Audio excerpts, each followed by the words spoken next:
कल सभी ने देखा कि किस तरीके से सीटों को लेकर माथापच्ची चल रही थी, लेकिन एक संकेत ये निकल कर आया और वो संकेत निकल कर आया कि भाई एनडीए में अब ऐसी कोई नाराजगी नहीं है।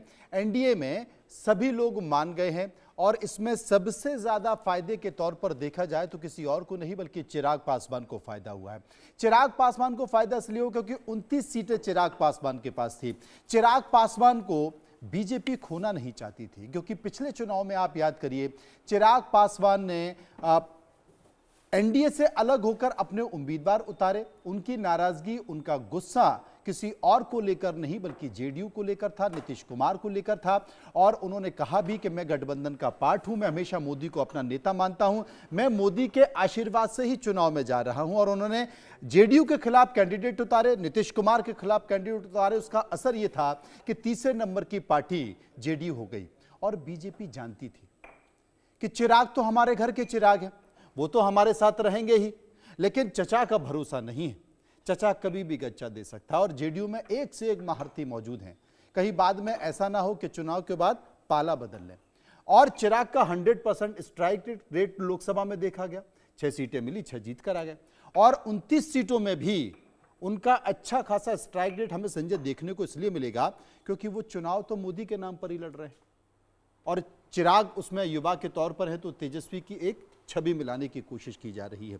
लेकिन जो महागठबंधन में आपसे मेरा ये मतलब है, क्योंकि आप लगातार बीजेपी के दर दर जा रहे हैं, घर घर जा रहे हैं, बीजेपी के तमाम नेताओं के केबिन में जाकर झांकने की कोशिश कर रहे हैं, ये उपेंद्र कुशवाहा क्यों कह रहे हैं कि साहब बिजली गिरेगी? वो बिजली गिराने की बात कर रहे हैं।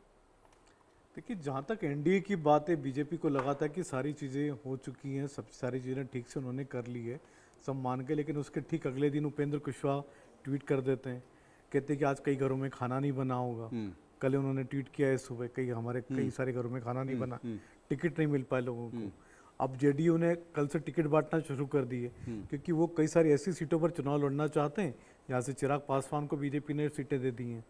तो चिराग पासवान और नीतीश कुमार की खुंदक आज की नहीं है, पिछले चुनाव की, जब नीतीश कुमार के सामने चिराग पासवान ने 85 स्थानों पर 85 सीटों पर अपने कैंडिडेट उतार दिए थे। और अभी फिर से कई और बीजेपी ने सपोर्ट किया था और बाद में यह लगा था कि बीजेपी ने जानबूझकर चिराग को ये सब करने को कहा है जिससे नीतीश कुमार बड़े भाई से छोटे भाई हो जाएं और हम जो है बीजेपी में एक लीडर के तौर पर, बड़ी पार्टी के तौर पर स्थापित हो जाएं। इस बात की खुन्नस थी और वो चले गए तेजस्वी के पास। बिल्कुल, अभी तक नहीं बोल पाए, नीतीश कुमार नहीं बोल पाए। उन्होंने सीधे कैंडिडेट को उन्होंने टिकट देना शुरू कर दी, उनके नाम अनाउंस कर दी उन सीटों पर जो कि बीजेपी ने चिराग पासवान को दे दी। लेकिन ये झगड़ा आप समझना चाहिए क्योंकि कल यानी कल 15 तारीख है, कल 15 तारीख से नॉमिनेशन इनको शुरू करना है। 17 तारीख 18 तारीख नॉमिनेशन की लास्ट डेट है फर्स्ट फेज की।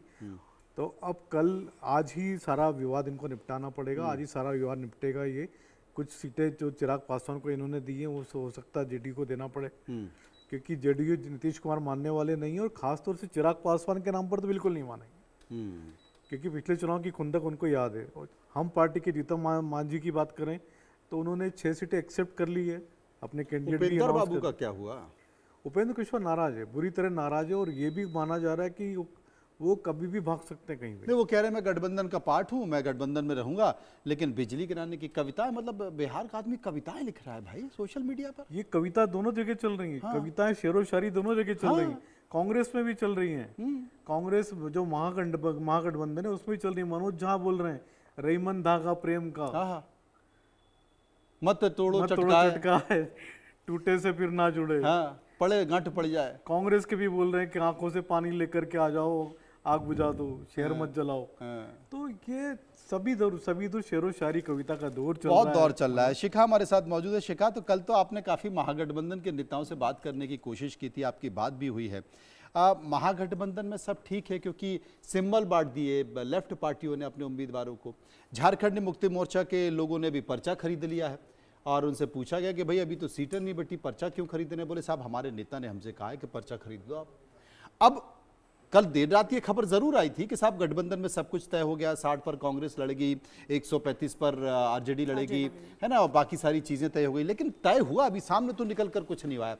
तय हुआ भी है या अभी भी कुछ ना कुछ तल्खी चल रही है? क्योंकि ये हुआ कि तेजस्वी मल्लिकार्जुन खड़गे की बैठक नहीं हो पाई, अचानक से पार्टी के नेताओं ने कहा बैठक की क्या जरूरत है, वो तो फोन पर राहुल जी की वहीं से बात हो गई थी, अल्लाह वरू की बात हो गई थी और सहमति बन गई थी। तो ये क्या है? क्या देखिए, बिल्कुल जो गठबंधन की जो दावपेच हैं वो लगातार चल रहे हैं और कोई भी खेमा ऐसा नहीं है जो आखिरी पल तक कोशिश ना करना चाहता हो।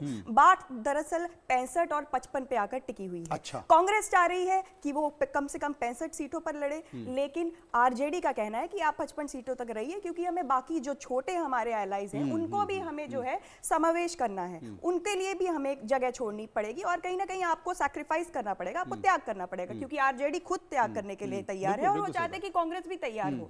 लेकिन कांग्रेस जो है कहीं ना कहीं वीआईपी के नाम पर, लेफ्ट के नाम पर, क्योंकि देखिए लेफ्ट भी है, लेकिन लेफ्ट का स्ट्राइक रेट आप देखिए सबसे बेहतर रहा है पिछले 2020 के चुनाव में, और 19 सीटें पूरे लेफ्ट की आई थी। अब उनकी जो डिमांड वो ये है कि वो कम से कम सीपीआई माले जो अकेली पार्टी है, तीनों लेफ्ट पार्टीज में एक पार्टी है, वो अकेले 30 सीटें चाह रहे हैं। तो आप सोचें कि जब सीपीआई माले 30 सीट चाह रहा है, सीपीआई 10 सीट चाह रही है, सीपीएम 10 सीट चाह रही है, तो क्या महागठबंधन में इतना मादा है कि वो केवल 50 सीटें लेफ्ट को ही दे दे? तो सारा समीकरण है वो सीटों के उथल पुथल और दांवपेच पर टिका हुआ है। और बिल्कुल, ये सुर्खियों की हमने बातचीत कर ली, तो अब हम जमीन पर चलते हैं, जमीन के मिजाज को समझने की कोशिश करते हैं। कुछ संवाददाता मेरे साथ मौजूद हैं, हम उनके पास चलेंगे, जानने की कोशिश करेंगे कि क्या सोचते हैं। सीधे हम चलते हैं और अपने संवाददाताओं से हम पूछने की कोशिश करेंगे कि आखिर वो क्या कहते हैं। शैलेंद्र कुमार मोतिहारी से मेरे साथ मौजूद होंगे, इसके साथ साथ मैं राघवेंद्र के पास चलूंगा, राघवेंद्र पटना से मेरे साथ मौजूद होंगे, आनंद कांग्रेस दफ्तर में मेरे साथ मौजूद होंगे, जो कि सीधे मेरे साथ जुड़ेंगे और मैं समझने की कोशिश करूंगा कि वो इस मामले पर क्या कहते हैं। तो सबसे पहले हम चलते हैं मोतिहारी, जहां पर शैलेंद्र इस वक्त हमारे साथ मौजूद हैं। शैलेंद्र, गठबंधन का पेच अभी भी फंसा हुआ है, कहा जा रहा है कि तस्वीर साफ हो चुकी है, लेकिन जनता के सामने अब तक ये तस्वीर निकल कर नहीं आ पाई है। मैं सबसे पहले आपसे समझना चाहता हूं कि गठबंधन की स्थिति क्या है दोनों ही दलों की। देखिए, ये कहिए कि कल कत्ल की रात थी और वो रात ऐसी थी जिसमें ये कहा जा रहा था कि लालू प्रसाद यादव नीतीश कुमार से मिलने जाने वाले, हालांकि अफवाह साबित हुई। लेकिन बात करें पटना की, तो पटना की सड़कों पर रात पर लोग भी दौड़ते रहे, गाड़ियां भी दौड़ते रहे, नेता भी दौड़ते रहे और सब कुछ दौड़ रहा है। यानी कि भले ही कोई कहे कि हमारा गठबंधन हो गया, लेकिन हुआ नहीं है। हम यहीं पे लोग जो देखिए, ये तस्वीर देखिए, इसमें सब दलों के नेता हैं यहाँ बैठे हुए हैं और ये सब जान रहे हैं। एक से एक बात यहाँ चल रही है। चौक जो है ना, डाक बंगला चौक है और मधुबन का चौक है, जागृत चौक है। यहाँ पे ये कहते हैं कि यहाँ केवल बिहार की सरकार नहीं बनती, यहाँ कहे अमेरिका की भी सरकार बनती, अमेरिका के भी राष्ट्रपति का चुनाव ये लोग कर देते हैं। आखिर भाई रात में हुआ क्या है? रात में यही न्यूज मिला है, नीतीश जी के जहाँ जहाँ 20,000 25,000 चुनाव जीते हुए हैं, वहाँ टिकट काट रहे हैं भाजपा।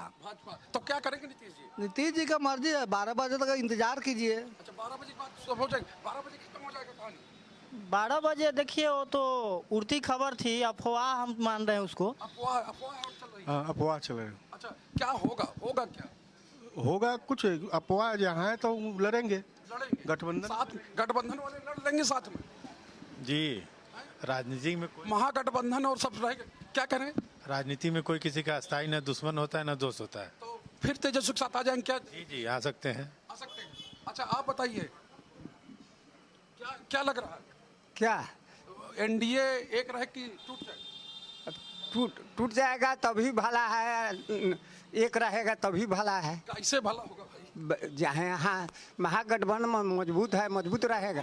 मजबूत रहेगा महागठबंधन। मुझे इस दोनों गठबंधन से एलर्जी है, और एलर्जी इन द सेंस कि पॉलिटिकल ओपोनेंट है हम दोनों के होना है या दोनों के राजनीति में मुझे बहुत ज़्यादा रुचि नहीं है, क्योंकि ये दोनों बिहार को मिलकर पिछले 35 सालों से बर्बाद किया है। किसको चाहते हैं? मेरी चाहत है कि लोग अपना अपना बेहतर विधायक चुने। अच्छा, बेहतर विधायक ही चलेगा? नहीं, बेहतर विधायक भी चलेगा और बेहतर विधायक है उसी का हम लोग समर्थन करते हैं। अच्छा, आप यहाँ के वर्तमान विधायक का समर्थन करते हैं? हाँ, हम यहाँ। लेकिन ये बताइए, गठबंधन हो ही नहीं पाएगा तो क्या होगा? नहीं, गठबंधन भी होगा, नीतीश जी हमारे साथ में है, नीतीश जी बहुत मजबूती के साथ भी रहेंगे। अरे क्या हो जा रहा है बताइए।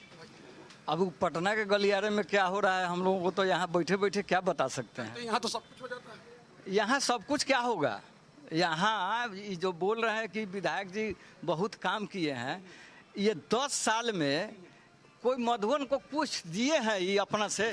कुछ नहीं दिए विधायक, कुछ नहीं दिए। आप सबसे पहले आपके चैनल के बधाई हो। और ये हमारे भाई साहब मेरे बड़े भाई हैं और बड़े भाई को दिखाई नहीं दे रहा है। आपको मैं काम गिना रहा हूँ। यहाँ से चले जाइए फेनहारा, फेराना से चले जाइए रतनवा, रतनवा से चले जाइए मधुबनी, और मधुबनी से चले जाइए कल पकड़ गठबंधन। एक गठबंधन मेरा ठीक है, गठबंधन मेरा ठीक है। नीतीश बाबू अच्छे लोग हैं, हमारे साथ है। नीतीश बाबू धन्यवाद धन्यवाद। एनडीए के साथ में नीतीश जी रहेंगे। नीतीश जी और भाजपा मिलकर चुनाव लड़ेंगे, एकदम चुनाव लड़ेंगे। आप लोगों को लगता है मिलकर चुनाव लड़ाई तो यहाँ टसम टस होगी राजद और बीजेपी में। टसम टस है? हाँ टसम टस। हाँ टसम टस लड़ाई रहे। क्या लगता है? यहाँ मजबूती के साथ आरजेडी ही लड़ेगी और लड़ती भी है। लड़ती है? हाँ एकदम। तो क्या हो जाएगा? अभी तक गठबंधन नहीं हो पा रहा। अरे दोनों आदमी वही है, रहेंगे एक ही जगह। सब लोग एक ही जगह रह कहीं जाएगा नहीं। लड़ाई जो रहेगा यहाँ के लिए, मधुबन के लिए टसम टस ही रहेगा। और आगे क्या होगा वो तो खैर समय ही बताएगा। समय बताएगा। समय क्या कहेगा? नया कोई अथी बने, नया यहाँ का विधायक बने, कोई नया आदमी बनना चाहिए। देखिए यहाँ भी लोग खड़े हैं। अच्छा, आप लोग भाग कहे रहे हैं? नहीं चाहते हैं कि कोई क्या होगा यहाँ पे? बदलाव होगा। बदलाव होगा। हम सबसे पहले आपके सोशल मीडिया के माध्यम से और आपके चैनल को धन्यवाद देते हैं और आपका आभार प्रकट करते हैं कि मधुबन की धरती पर आपने आया। अरे बताइए, होने क्या जा रहा है? कुछ गठबंधन नहीं हो पा रहा, अनाउंस कर देते हैं, चल ही नहीं रहा। इसलिए कुछ भी नहीं कहा जा सकता है। नीतीश बाबू पर भरोसा विश्वास बिहार की जनता का खत्म हो चुका है। देखिए यहाँ लड़ाई शुरू हो गई, पॉलिटिकल लड़ाई काहे? अच्छा ये बताइए, आप लोग काहे पे क्या समस्या हो गई?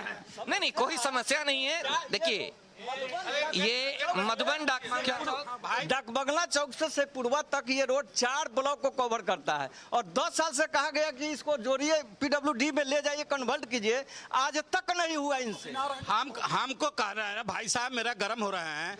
हमने काम किया है, काम गिना रहा हूँ। आप ये बोल रहे हैं देखुलिया ऐसे चले जाइए, रोड बड़ा बढ़िया बन रहा है, अभी उसमें काम स्टार्ट हो गया। और मैं शेखपुरवा बाजार स्टार्ट है। अच्छा आप बताइए ना भाई। मैं थोड़ा सा समय दीजिए, पूरी डिटेल में बता रहा हूँ। एनडीए का यहाँ पर पिछले 20 सालों से विधायक है। 10 साल यहाँ पर माननीय शिवजी राय जदयू के तौर पर रहे और 10 साल से अभी वर्तमान, 2 मिनट समय दीजिए, हम बता दे रहे हैं। रणधीर बाबू हैं। रणधीर बाबू जो है ना पैकेजिंग बहुत बढ़िया करते हैं।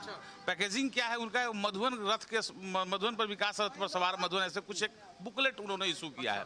हाथी कमिश्नर पंडित नेहरू में बनी थी, उसका रिपोर्ट वाले लोग बढ़िया से पढ़ लिया है कि आयुर्वेद को पैकेजिंग कैसे करना है पुड़िया से, तो ये पैकेजिंग करता है। और पैकेजिंग में क्या है, इनको अभी तक कोई ऐसा पूरे दुनिया में विधायक नहीं होगा। दुनिया के पैकेजिंग का ही तो खेल चल रहा है शैलेंद्र बाबू, पैकेजिंग का ही तो खेल है। ज्यादातर चर्चा पैकेजिंग की होती है और पैकेजिंग जिसकी अच्छी है उसकी बात होती है। हम